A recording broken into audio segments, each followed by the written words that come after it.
Whoa. Hello and welcome. This is the Nick Flanagan Weekly. Imagine I could perfectly impersonate the song Around the World by Daft Punk.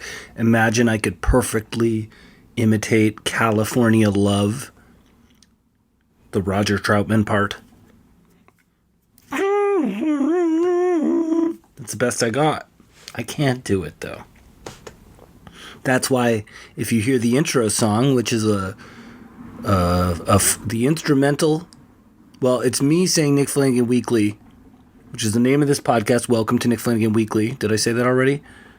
Don't answer that. But if you do answer that compulsively, email me at weaklypodcast@gmail.com. WEAKLY podcast@gmail.com. Anyway, I have in my band Wrong Hole, which does the music. The theme song for this is a song by Wrong Hole called What Is Math from our album 2012. Our only album, released in 2014. 2012. By Wrong Hole. I have a lot of vocal effects, but I wish I could just make my voice do that. But I can't, so I won't.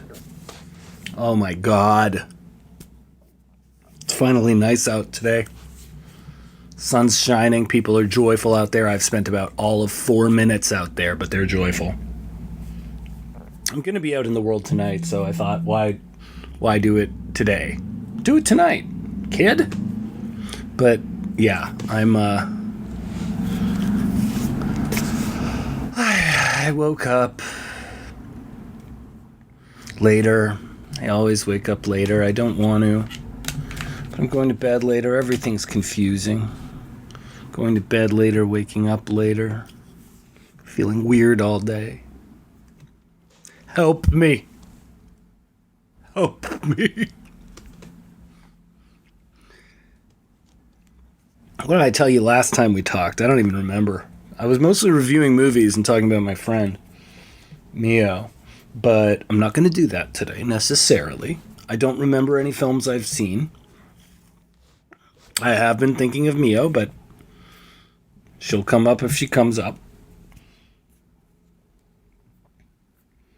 I just want to do this, you know? Like, I really wanted to give you a weekly podcast, a Friday podcast. I know it's not a weekly podcast. This is like 2 weeks since my last podcast, but I want to produce for you. I think it's important.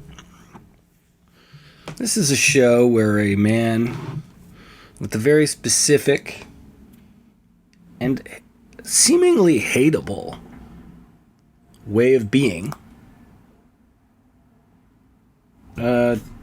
tries to talk to you about relatable and unrelatable topics. Seemingly hateable. Why did I throw that in there? That's what a therapist would say. Why did you throw in the word seemingly hateable? Or a friend who is a therapist. I say seemingly hateable just because I'm as hateable as the next person. As in, if I put something I do up online, or if I perform what I do for the wrong crowd, they'll be like, I hate this. In terms of personal interaction, sometimes, but not so much. If you're hating me and we meet personally, well, that's a you problem. And it's a me problem. Because it takes two to tangle. But I don't really hate anybody. I don't know how many people hate me. They probably do, because I've done so many impulsive moves or said wild things to people before, and I just think sometimes that can stick with people, and I forget that. So, what is this podcast about? Who knows? I don't know, you tell me. I'm trying to write a bio. Not a biography, not a memoir, although, you know, part of getting older has been me going, God, I should write about my experiences. People might like that. In that voice, like an old guy voice, because I feel old when I think that.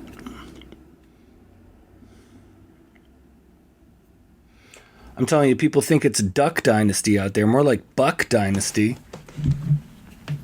The almighty dollar rules all. The buck. Thank you. That was a little side note. Love me or hate me, you gotta listen, right? Statistics relating to listenership for this podcast have told me otherwise. But look, I'm a cool dude with a rude attitude. And if you can't handle that, maybe you're just not in the mood. Made a little tune for you. I'm drinking my coffee. I'm having some real issues with coffee. Like how to make it. Because it's just me here in the apartment. I have a lady friend. She's in the same building, not in the same apartment. People say to us, oh, that sounds so perfect. And we're like, yeah, I guess. It'd be more perfect if we had a giant place that we could both be in with breaks. But, you know, this is good too. And I'm making coffee for one. So I have a single coffee thing, but I haven't re-upped my filters for a long time for that. And I had some paper towel. I was using that as a makeshift filter. There's no shame in that. Don't tell me there's shame in that, because there's no shame in that. However, I ran out of paper towel. So I have one of these French presses, which I'm not crazy about, because it kind of, you make more coffee than you need to make, and then the grounds, bane of my existence.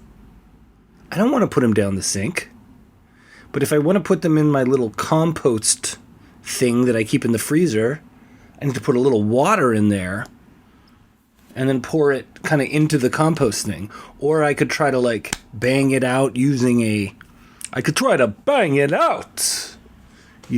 spoon or whatever, but it's made of glass. I don't want to break the French press that way.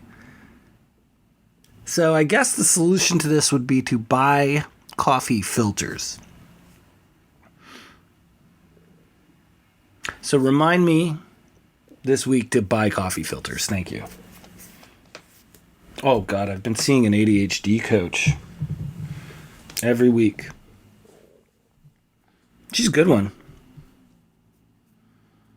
But it's been, and it's been helpful, but it's still so tough.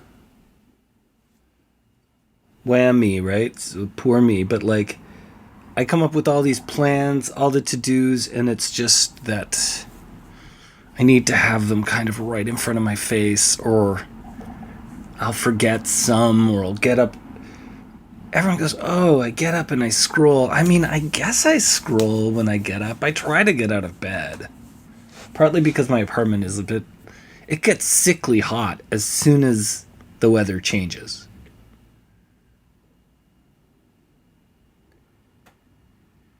And I get out of bed and then I don't know what happens. I realized I need a robot. And you anti-AI people are fine. I get it. It doesn't need to be a robot. It can be a person who has access, who is working around the clock and has, not even around the clock, just mostly in the morning or when I wake up.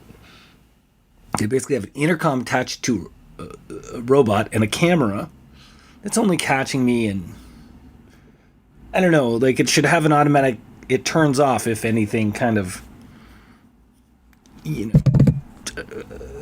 private's happening. But I think that I'd get up and then the robot would go, hey, jump up and down a bit. hey, do a little exercise just right now. Then the robot will go, now go outside. Just do a little walk around the block. And then I come back. Because otherwise my brain isn't telling me to do that.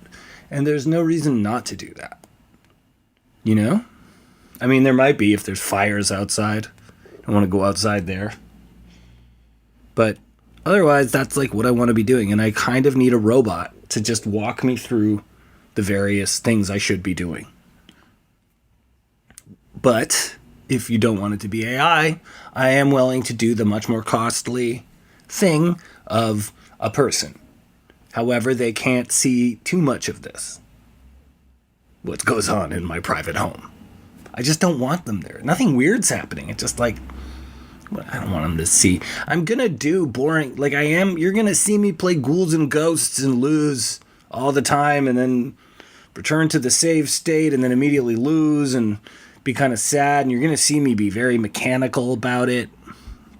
But I don't want you to see me do that. So there has to be a little switch that goes off. So you don't see me do that. But at the same time, this robot helper, in this case, would be a person who, there's a camera in the apartment and he's got an intercom and he's telling me what to do. There's another thing where it could be an actual robot, and in this case it would have to be a very smart AI kind of thing. And it's got a little, very lightly powered taser. So it's kind of reminding me and giving me a little buzz that's like a pinch every time. Do you need an AI robot? Do you have an AI robot? Are you selling your AI robot? You know what to email, weaklypodcast@gmail.com.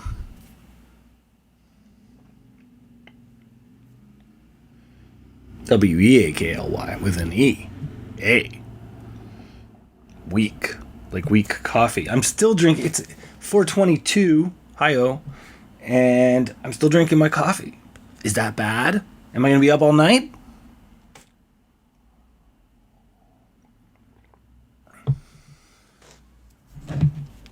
God, it's so nice out there. I also forgot that April started and suddenly it's like the busiest month. It's been completely listless, lifeless for the whole period of time where it was listless and somewhat lifeless or punitive outside. And now it's just like I'm working a bunch. I have shows this month. I have helping with booking with the comedy show. I got to get ready for the album. Album is probably going to be out in early June. I'm going to do an announcement about it pretty soon. I changed my phone provider and my phone number. That's the big one, eh? You know what I'm talking about? I was with an American phone provider for ages, and at one point, I think they were just like, you're not in America ever. I was only with the provider because I got it when I was there, and then it was cheaper for a long time than a Canadian phone program with similar attributes. And then it was like, no, you got to come to the company's store, a physical location to refill your prepaid phone bill to pay it. If you want to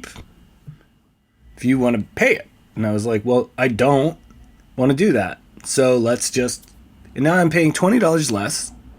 And I have basically the same amount of stuff. And I have a Canadian area code. I have a 647 area code, which is, I think that was the third area code Toronto got. We had 416 first. First of all, we didn't have anything. We had 416, but you would only dial that if you were calling from out of town. You could just do the old-timey, phone number. Then, suddenly we get 905. And the 905 area code covered the greater Toronto area. Generally, if you lived in Scarborough, or Mississauga, Brampton. At one point, the entire bunch of those areas was amalgamated into Toronto. So I believe that may have been around the same time that we made the 905 area code. You are getting the history of area codes from me in Toronto, and I will not stop. At some point they added 647. Would I have liked a 416? Oh yeah, that would have been nice. But 647, I like the ring of that. And I got a pretty catchy number too. But talk about kicking things into gear. Suddenly I'm sending out these weird bulk emails. Hey, I changed my number. Then I have an iPhone, so I'm texting people and they're like responding on the iMessage, so it's they think I'm, they're like, it's this, it divides. There's an iMessage message from me, and then there's the phone number message from me. Ugh. And that's not even getting the fact there's a bunch of two-factor identification stuff that they're going to text my old number. Well, that doesn't help. That doesn't help at all. Madness. But in the long run, a good thing. A good thing. Although I do miss parts of America and my friends there. It's still a little too crazy. I would like to do your shows. It would be fun to perform there for people. But it seems weird just going there right now. And when I say weird, I just mean a little difficult. You have to kind of, what do you call it? Register. If you're there for more than a month, you have to have a good reason for why you're coming. They need to believe you. I don't know how to do any of those things. I'd be screwed. From the moment the cop at the border laid eyes on me, he'd say, "Who is this? A gay?" And you may be saying, who is this guy? Why am I listening to him? I don't know. Oh boy, this record, it's so close. It's so close. We're setting up the release shows. I have to write my bio, like I was saying. That's the weirdest. Who's even reading a bio? I don't know. A bio, by the way, for those not in the biz, is short for biography. It's the kind of thing that you'd send to someone who put you on a comedy show. And they'd read it, and they wouldn't include it, but they'd want your bio just in case, or they'd rewrite it. I have someone who's going to help me out. Then I want to send a press release, too. Oh, the press release should be interesting. I spent a lot of this week trying to figure out how to put a still image on audio over a still image and make that a video, and then put that. I know how to put that on YouTube. You just upload it, but how to put audio over a still image and make it a video. I tried to do this myself. It was hard, and then I asked on Instagram, "How do you do this?" The amount of people offering to help was incredible. Thank you for all the people who helped. In the end, I got my friend Joseph, to hook it up. Appreciate that. But that felt like it took up a lot of mental brainwaves this week. And then the last couple of weeks, it's just been like back and forth, making sure the vinyl pressing is good. The DIY lifestyle, let me tell you, it is a thing. Although I will say that I'm getting assistance from Tahunga Records, which is going to be the label that puts out my vinyl. I'm going to set up pre-orders soon. It'll be great. I cannot wait.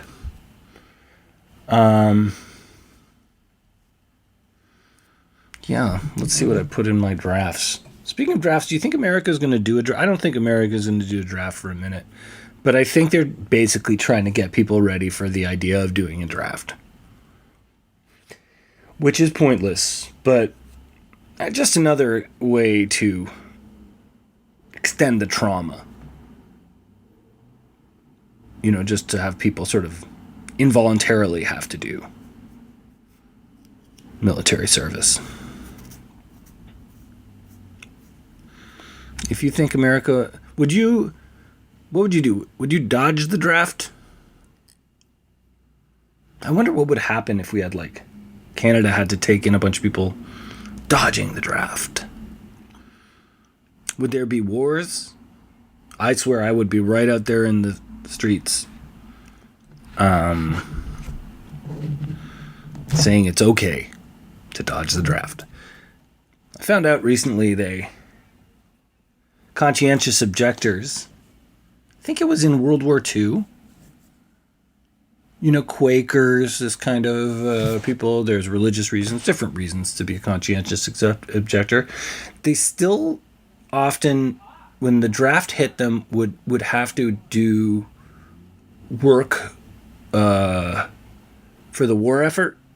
They'd have to, on some manufacturing side, it might be something more where because weren't going to make weapons, pacifists, religious pacifists, maybe it was like helping package food that was going out to the military or something, and they were paid like nothing.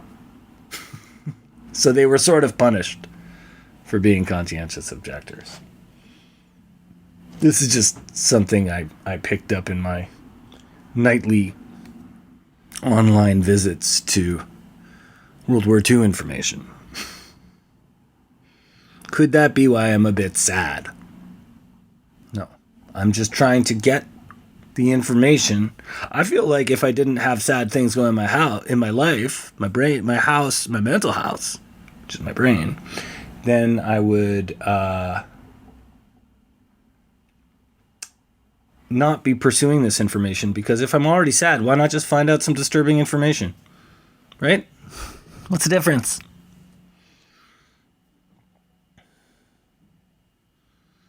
I feel like I had something I was talking about earlier. Oh, about the draft. Yeah, we're done. We're done talking about the draft. I don't want there to be a draft.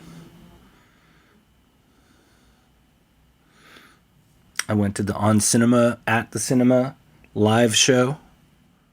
Tim Heidecker and Greg Turkington's highly respected movie review podcast that turned into an entire alternate universe. It's serialized. It's like a soap opera based around two lunatics one of whom is, I don't even know if the word obsessed with movies is the right way to describe how Greg Turkington approaches his movie expert thing, but basically Greg Turkington and Tim Heidecker do this.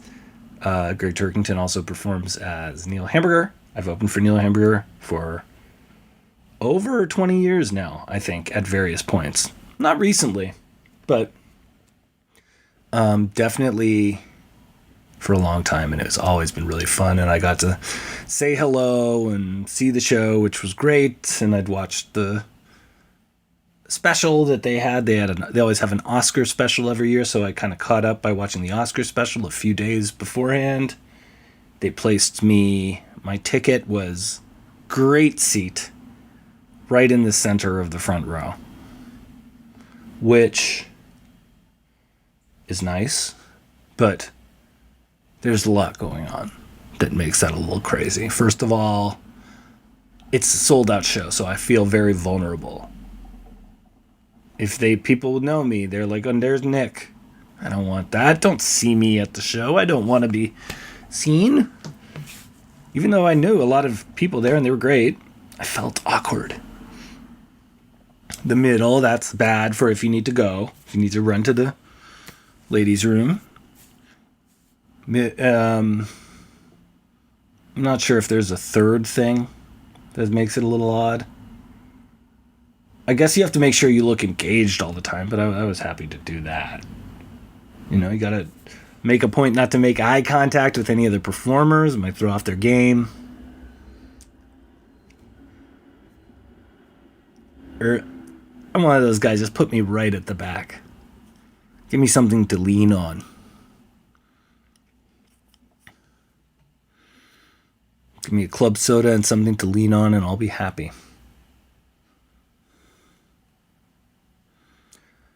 I might take a trip. I take a trip in July. It really looks like I am taking a trip in July. To a lovely place. Portugal. and I might even rent a car. They drive on the same side of the road there, so as Canada, so I feel like it's safe. But I still am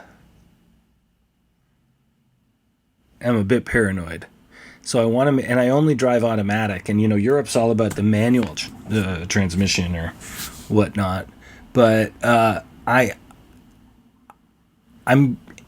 saw there are automatic options at car rental, because we're going to go somewhere where it's for the best if we drive. And I'm happy to get automatic, but what if I learned how to drive manual? I have been driving for about 16 years, pretty regularly, and could I learn manual transmission operation in the next 2 to 3 months? What do you think? Keep in mind, I'm going to be focused on the album. There's going to be a lot of downtime. I might get sad. Will there be time to learn manual transmission? I don't know, folks.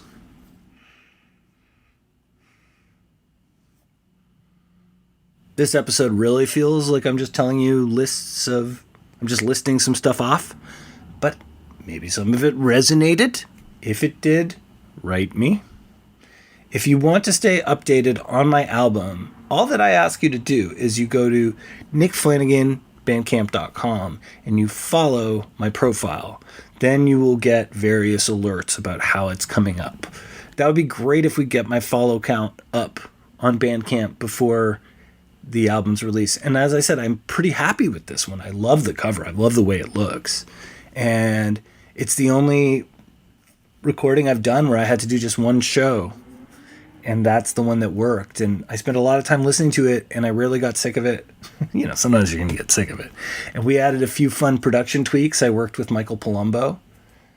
He recorded it and then mixed it with me, and we kind of did production together. And yeah, I'm just super happy. And I'm getting good responses. So, I think I have a show April 18th, the day before my birthday, at Comedy Bar. I think it's at 7:30 p.m. It's called Dumpster Fire. Check it out. Buy a ticket. Or you can go and see my show with A.L. Sr. and Kurt Newman, which will be April 12th at the Transac at 2:30 p.m. And I had a show that I was hosting. I was really excited. I was supposed to host it on April 14th, but I had to get a guest host. Because, as they say, as the kids say, because reasons. Okay, folks. I gotta go. Love you lots. Bye. Weekly. Nick Flanagan Weekly.